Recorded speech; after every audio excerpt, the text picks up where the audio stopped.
The Pac-12's addition of 4 new schools was followed up by a quartet of AAC schools staying home and some misreporting about Gonzaga.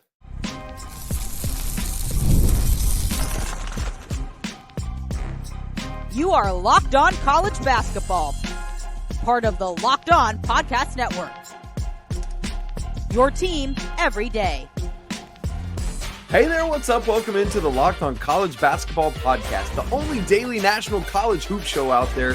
I'm your host, Isaac Shade, and you're joining me at the place to get your college basketball content every single day. It's part of the Locked On Podcast Network. I want to remind you that you can get every episode ad-free on Amazon Music.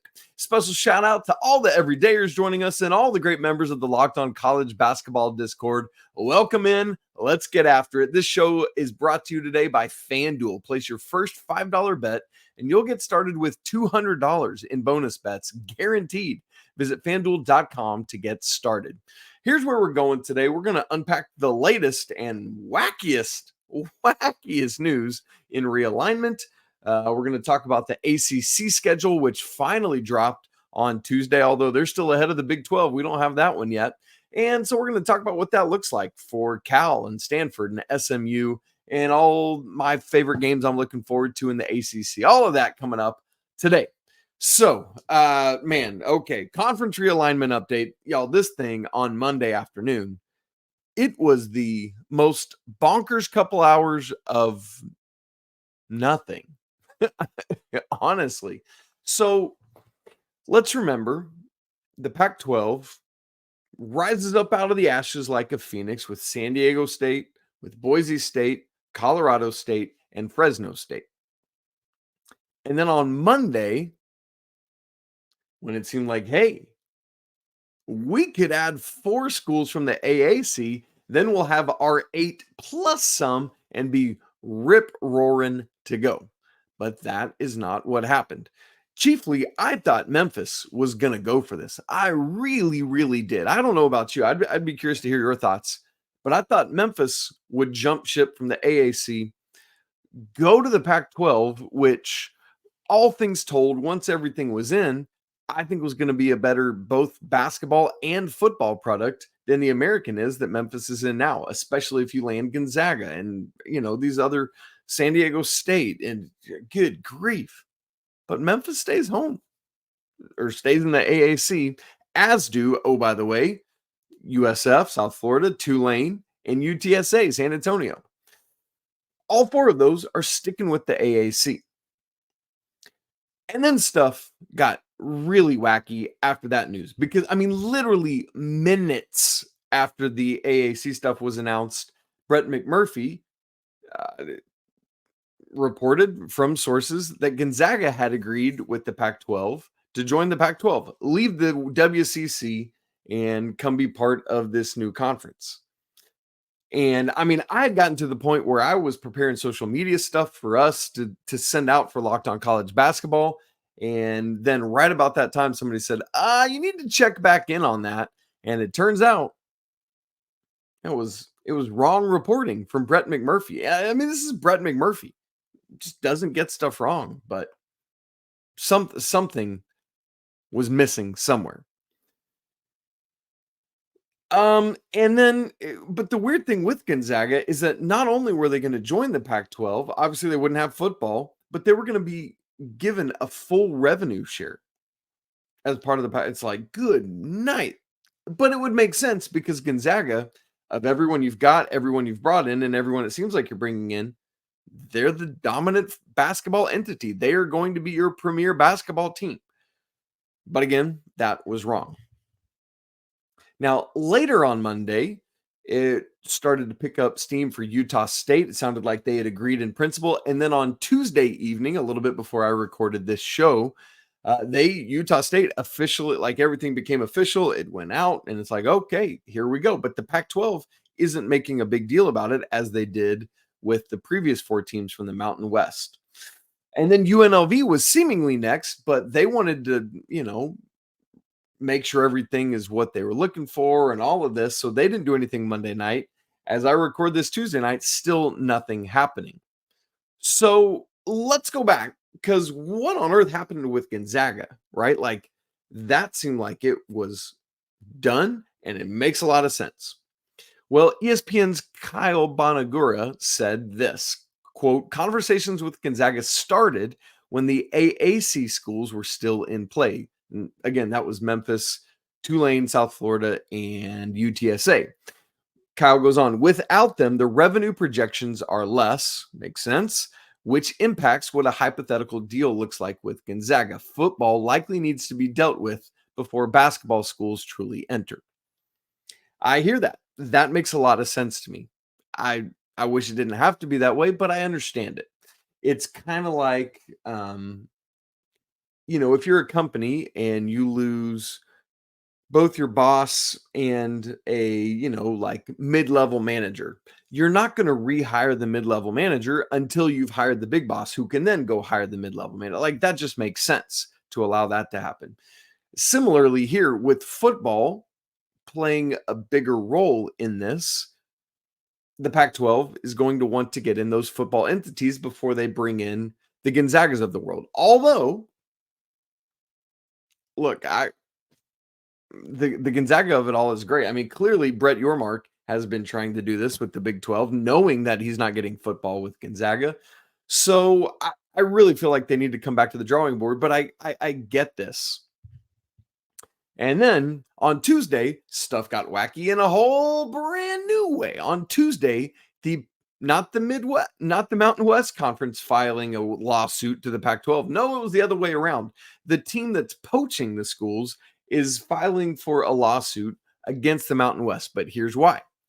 They were upset about a poaching fee that the Mountain West had added in last year when these two conferences entered into their scheduling agreement. At that point, Mountain West wanted to protect itself, to safeguard itself against the Pac-12 coming in and raiding these teams. So they added a poaching fee. As CBS reports, part of that agreement, the Pac-12 would have to pay $10 million and more dollars per school in damages. And that's before you even get to the $17 million exit fee that each team has to pay. Ooh, that is a steep price of money. So basically the way this works is these fees start at $10 million. First school, Pac-12 would have to pay $10 million. Next school, 10.5. And not just 10.5, like the 10 and the 10.5. The third school, it would add 11 million, and so on and so on. So, for example, if UNLV decides to become school 6 to leave the Mountain West, that means the Pac-12 would have to pay them $12.5 million. 10, 10.5, 11, 11.5, 12. Yeah, $12.5 million. That's crazy. So Gloria Nevarez, the Mountain West commissioner, came out, had this long statement, but part of it included this that I thought was really telling. The Pac-12 has taken advantage of our willingness to help them and enter into a scheduling agreement. Now that they have carried out their plan to recruit certain Mountain West schools, or I would say raid Mountain West schools, they want to walk back what they legally agreed to. There has to be a consequence to these types of actions. Yeah. I mean, it's pretty brazen of the of the Pac-12 to say, hey, we'd like all these schools and we'd like to not pay you the money that we all agreed to put in place when we entered our scheduling agreement. Let's just not have that.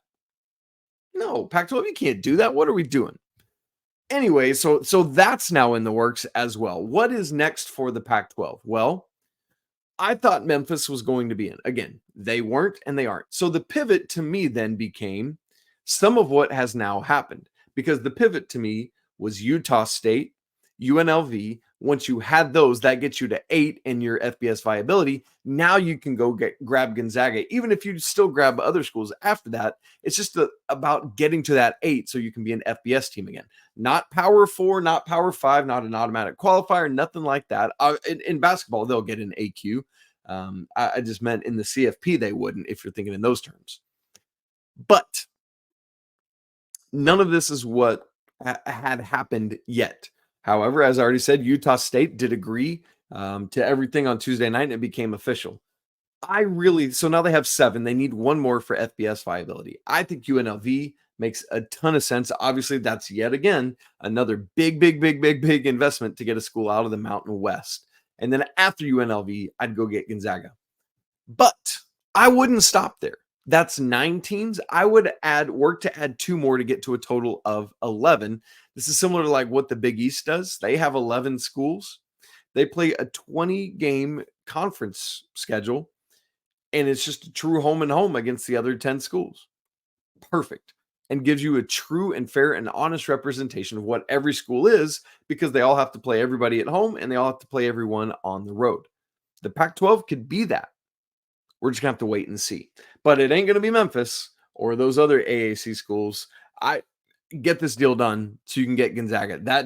Somebody's going to have Gonzaga, and I would want to be first to that table. It is kind of funny. There's been some funny jokes going around like, hey, the Jacksonville Jaguars should try to get an invite to the Mountain West. Oof, that's tough. Now, along with UNLV, the other Mountain West school to continue to watch is Air Force. Does anything change or play differently with them? Yeah. But as of right now, still nothing with Gonzaga, nothing with Memphis. I mean, clearly Memphis is sticking at home. But those to me were the most exciting plays, and nothing's happening right now with either one of them. So that's where we are with the Pac-12 and the Mountain West and the AAC and Gonzaga. There's going to be more to come, but that's where we stand as of late Tuesday evening. Now, the AAC, the ACC released their conference schedule on Tuesday night. What are things going to look like for the 3 new schools and the rest of the ACC? We'll talk about that in just a second. Right after I tell you about Roy, it's time to highlight our Roy Player of the Week. Roy is a new platform that lets fans make contributions directly to their favorite athletes. All you got to do is download Roy for iOS or Android and enter referral code LOCKEDON, and you'll automatically be entered into a sweepstakes to win $5,000 cash. No purchase necessary. It's void where prohibited. Now, for this Roy Player of the Week, we've selected James Madison's quarterback, Alonzo Barnett III, because holy cow, did you see what he did to North Carolina on Saturday? Blowout win, 70-50. He had 7 touchdowns responsible for. So we're giving him $100 on Roy. If you were as impressed as we were with Barnett's performance on Saturday, you can show him some love too. Just hop on Roy and throw in a few bucks. If everyone pitches in $10, it adds up fast for Alonzo. Now, you have the chance to show your appreciation as well and for his standout performance this week. And, he's going to probably keep doing some things for James Madison this year, so you can keep tabs on that. So get off the sidelines and into the NIL game with Roy. This episode is also brought to you by LinkedIn. When you're hiring for your small business, you want to find quality professionals that are right for the role. That's why you got to check out LinkedIn Jobs, which has the tools to help find the right professionals for your team faster and for free. LinkedIn isn't just some job board. They help you hire professionals you can't find anywhere else, even those who aren't actively looking for a job, but might just be open to that perfect role. So if you're not looking on LinkedIn, you're looking in the wrong place. Because on LinkedIn, 86% of small businesses get a qualified candidate within 24 hours. So hire professionals like a professional with LinkedIn. And LinkedIn knows that the more than 2.5 million small businesses who use their site are wearing so many hats, and they're constantly trying to find ways to know how to do things better. Well, good news, LinkedIn is doing that for you. They recently launched a feature that helps you write job descriptions, making this process even faster and more efficient. So post your job for free at linkedin.com/lockedoncollege. Again, that's linkedin.com/lockedoncollege to post your job for free. Terms and conditions apply. The ACC became the 4th of the Power 5 conferences to release their schedule to us. That happened on Tuesday night in a live show on ACC Network. Here we go. Let me get you into the nitty gritty, and then we'll talk about what you need to know about the ACC this year. So 20 game schedule continues. The makeup of that, now that there are 18 schools, is that it's 7 away only games, 7 home only games, and then 3 teams against which you play a home and away. There are 2 partners who are your same partners every year, and then there's one that will rotate between various schools. That is 180 total ACC games during the regular season. Absolutely crazy. Now, first thing you need to know before we get to the SMU and Cal and Stanford of it all is that the ACC is continuing their trend that dates back to the 2019-20 season. That was the birth of the ACC network. That's why this started with the ACC having conference games mixed into the non-conference part of the schedule. That started in 2019 and 20, that season. It didn't happen the next year because that was the wacky COVID year where everything got truncated. But every season since, it has happened in 2021, 22, 23, and 24. So this will be the 6th year of it happening. And this year, the way it's going to play out is each team will play their first conference game on the weekend of December 7th and 8th. That's a Saturday and Sunday. With 18 teams, there will be 9 games. 8 of them will take place on Saturday, and then Duke at Louisville on Sunday. Should be a really intriguing game with a hopefully much improved Louisville team. We're excited to see how that plays out.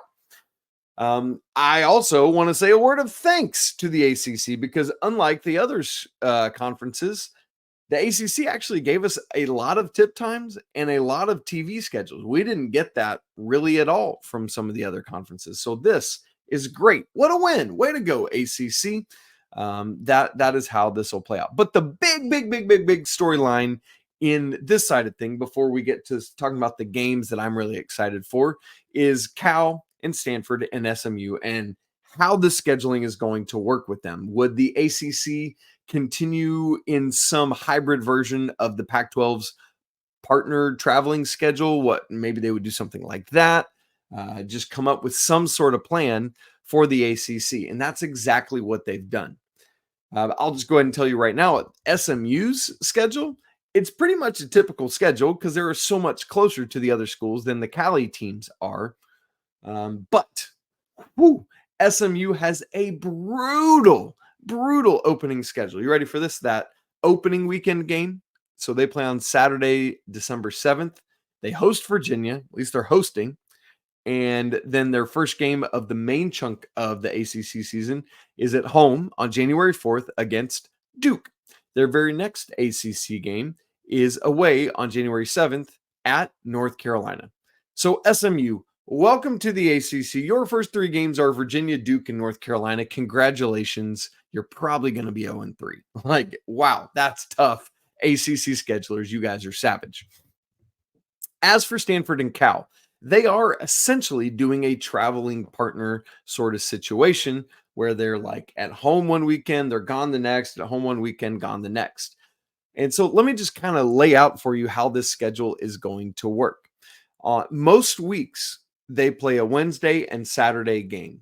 And typically, it's both at home or both on the road, although there is one split. So on January 1st and 4th, that's a Wednesday and Saturday, the Cal and Stanford will play Clemson and Pitt on the road and then flip-flop. One will play one Wednesday, one will play the other on Saturday, and then go to the other school. The next weekend, January 8th and 11th, I say weekend, it's Wednesday and Saturday, they'll be back at home playing the Virginia schools. So one plays Virginia on Wednesday, one plays Virginia Tech on Wednesday, and then they flip-flop on Saturday.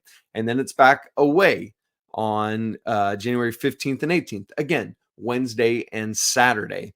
Stanford is at Wake and at North Carolina. Cal is at North Carolina and at NC State. Then they're back home the next weekend. And it just keeps going back and forth like this. There is a break where they go back to it's kind of like it's Georgia Tech and Duke. So it's not really back to North Carolina. It's one team in North Carolina and one team in Georgia, but they'll do that. And then what's nice is after that, they come back and get a Wednesday off and have Saturday at home where they play each other at Stanford. That's February 22nd. And then they're home the week after that, February 26th and March 1st, hosting SMU and BC. So really interesting way that the ACC schedulers have chosen to do Cal and Stanford's schedule. I actually think it makes a lot of sense. And one of my big takeaways from this, one of my takes, is that I love what I love that this has done to the ACC schedule is that it's regimented it a little more. The Saturday games are more consistent. That we have a lot more Wednesday games, a lot fewer Sunday games because of all this. But I really do like the schedule. Now, here's something that is odd to me, though. Obviously, the ACC had to like pair up schools when they did this, and some of them make sense. Clemson and Pitt being together? What? Syracuse and SMU? No. Georgia Tech and Duke? You got 3 other North Carolina schools to pair Duke with. Probably the school you want to pair them with is their arch rival. You've got SMU and BC. That doesn't seem to make a lot of sense either. I'm sure there are reasons for those pairing choices and that those are way above my pay grade. But let me just, like literally in 5 minutes or less, I came up with this 9 pairs. You ready? Cal and Stanford. Duh. Florida State and Miami. Duh. Georgia Tech and Clemson. I don't know if that's duh, but it makes a ton of sense. Atlanta up to Clemson, which isn't very far into South Carolina. Just go straight up I-85. It's not a very far drive. Duke and North Carolina, of course. Staying in the state, Wake Forest and NC State, of course. Both Virginia schools, Virginia and Virginia Tech. And then you get down to where you've got Syracuse, Boston College, Louisville, Pitt, Notre Dame, and SMU. And these 6, it's a little bit tougher because SMU is off by itself. It doesn't really have a natural geographic partner, whereas the others do. Looking at the map, then, it makes most sense to put Syracuse and Boston College together. And then as I look at it, it makes sense to put Louisville and Pittsburgh together. There's a little bit of a distance there, but here's why I say that. I don't want to send either of those schools to be partnered with SMU, but you know who I would love to send to be partnered with SMU? Notre Dame, the team that is still too good to come join us in football, but it plays with us and everything else. So your punishment, we're just going to make life hell for you. You're paired with SMU. Congratulations, Notre Dame. And look, those pairings make a ton of sense. Why aren't we just doing it that way? Anyway, I feel like they should be following my advice, but who am I and what do I know? Anyway, so that's where the ACC scheduling is. Pretty interesting how they're doing it. More importantly, I want to talk about the games that we're excited about, what we're looking forward to, and that's what we're going to do in just a second. Right after I tell you about FanDuel. Hey, NFL fans, you can start the season with a big return on FanDuel, America's #1 sportsbook. So when you get a hunch in the middle of the game, you can check out the latest stats, view live play-by-play, and so much more on the same page where you place your bets. You'll get started with $200 in bonus bets, guaranteed, when you place your first $5 bet. How about I give you some national championship odds for a couple of these ACC schools we're talking about? Duke is tied with UConn and Kansas for the shortest odds in the nation at plus 1,000. North Carolina is sitting a couple slots back at plus 2,000. So whether you want to get in on either of those schools or a multitude of others, or go find some college football lines for this weekend, all of that is great and available to you on FanDuel. Go check it out at FanDuel.com, America's #1 sportsbook. All right, with the ACC schedule release on Tuesday night, I went through and just looked for games that I'm either very excited about or are intriguing to me for one reason or another, and I want to share those with you. Look, we just have to. We have to start right out of the gate with Duke and North Carolina and both of the games that they'll play against each other. One of the things that's cool is that the first game this year has been moved back more into the middle of the ACC schedule. This one's at Duke on Saturday, February 1st at 6:30 p.m. on ESPN. The second game is at North Carolina to end the regular season Saturday, March 8th, also at 6:30, also on ESPN. So make sure to keep your eyes out for those games. But outside of the what everyone kind of looks at as the most obvious, those are the games we're looking at, here's some others for me that I think are intriguing for various reasons. The first of which is Virginia at Miami. They only play once this year. That's Wednesday, January 29th, obviously in Miami. Here's why I'm intrigued by this game. These are two teams that last year really fell off. Miami's coming off an Elite Eight and then a Final Four in the 2 previous years, and then just didn't have it last year, man. And it doesn't make sense to me because it made sense on paper, but all the pieces just don't always fit. That is the transfer portal era. Virginia also wasn't really Virginia last year. They made the tournament. I don't think they should have. And so I say all that to say, this is a really intriguing matchup to me because it's two teams trying to work their way back to ACC and national prominence this year, a year removed from what happened last year. But Miami's trying to do it without Norchad Omier, who's off to Baylor. you got all these stuff. Virginia lost their, Reese Beekman's out the door, Ryan Dunn's out the door, so they got to replenish a bunch of stuff. It's just going to be interesting, and I think both of these teams should be better, but I would have said the same thing last year. So watch out for Virginia at Miami. Next, we already mentioned Duke. I try to not throw teams in too many times into these, but I did want to mention this one. Duke at Louisville. To me, this is one of the more intriguing games of that opening weekend, and it's the standalone Sunday game on Sunday, December 8th. This is Louisville's moment right out of the gate in ACC play to have a measuring stick of where they're at. Are we back? Did we reset? Has Pat Kelsey come in and done enough to get us back to ACC and national relevance? It's going to be tough because following the Kenny Payne era these past 2 years, I mean, it's just the morale is the if. But Pat Kelsey, man, he has come in and infused this program with great energy. There's great buzz, but you bring in all these new players. How do they mesh? How do they come together? We're going to have to watch out for that. But if Louisville wants to prove this, they can do it in a standalone window on Sunday, December 8th. And with Duke coming to town, no better way than to start off your ACC schedule with a win there. Next, Clemson at NC State. They play once this year. That is on February 1st. That's Saturday, the same that we have the first Duke and North Carolina game.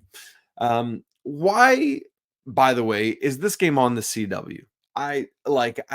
We should not be putting even remotely big games on the CW. They should be getting B and C tier ACC games. Anyway, what intrigues me about this matchup is these are two teams that lost their dominant big man last year, DJ and PJ, DJ Burns for NC State and PJ Hall for Clemson. These are two teams that both have a pretty a calling card of hey, we get down in the dirt and we make life difficult and physical for you, and you got to go to war with us to win a basketball game. And so I'm very excited to see this one and what things look like in the post PJ Hall, post DJ Burns era as Clemson visits NC State. Next, Pitt at Syracuse. These are two teams that are up in the same kind of neck of the woods there. They actually play twice, January 25th at Syracuse, February 18th at Pittsburgh. This is kind of the flip of Clemson and NC State, who lost their bigs. Pitt and 'Cuse both lose big-time guards. Syracuse loses Judah Mintz. Pitt loses Bub Carrington, guys who had, really been carrying those backcourts. And they've got more coming, right? Like Pitt still has Jalen Lowe, for example. And Pitt feels like they've been coming along a little bit. They've been making some strides in the ACC. On the flip of Virginia, Pitt should have been in the tournament last year, unequivocally. Yes. Syracuse is in their second year under Red Autry. Are they going to be able to continue taking steps forward? I don't know. This is a very intriguing matchup to me, and I love that we get it twice. A couple more for you. Georgia Tech and Notre Dame. This is two teams that also play twice on New Year's Eve in Atlanta and then January 28th in South Bend. Why I'm intrigued by this game is last year you saw it in spurts where Damon Stoudemire just kind of had a little bit of a fire lit under Georgia Tech, and every now and again they would pop up and nip somebody, get somebody. And Notre Dame had some of that coming. They really found things toward the end of the season there. And they've got a couple young guys who are now sophomores that I think could make this Notre Dame team much better than a lot of people expect it to be. So I picked this pairing, this matchup, because Georgia Tech, Notre Dame both had ideas of being good last year at times, but they just couldn't find the consistency. Can they do so this year? And how's that going to look against each other? Next, kind of wrapping this up, Wake, and this is 2 games, hosts North Carolina and Duke in back-to-back games, both of which are going to be on ESPN in late January. January 21st, a Tuesday, Wake hosts North Carolina. Then that very Saturday, they host Duke. Oh my. Have fun, Wake Forest. But seriously, it's going to be super fun to see Hunter Salas against these backcourts at North Carolina and Duke. And can Steve Forbes pick up at least one of those 2 games? That would be really, really big for the Demon Deacons to hold serve at home against at least one of North Carolina or Duke. And then finally, just a question I'm looking at and thinking at is, can any of the three newbies pick up any like big time wins in conference? Can any of Cal or Stanford or SMU knock off a Duke or a North Carolina, Miami, Virginia, some of these schools that have been really strong in the ACC lately? So that'll be really interesting. Like, how do they cement themselves in the ACC? That's going to be a storyline to watch, certainly, as ACC play gets going. All right, gang, that's it for today's episode. Thanks so much for tuning in. Obviously, we're going to keep you up to date on all the wackiness that's happening in the Mountain West, Pac-12, AAC, WCC, whole thing that's going on. So we'll stay in tabs with that. And plenty more team previews. Leaf Tulane and I are going to have Purdue for you tomorrow. And then Andy and I will have a conference preview for you on Friday. So stay tuned for all of that. If you haven't subscribed to the show on audio and video, make sure you do it so you don't miss a single second of Locked On College Basketball. If you're not part of the Locked On College Basketball Discord, man, we'd love to have you there as well, where we chat college basketball all the time. All right, gang, as always, apologies to the lawyer family. Let's go Wildcats, and until tomorrow, peace.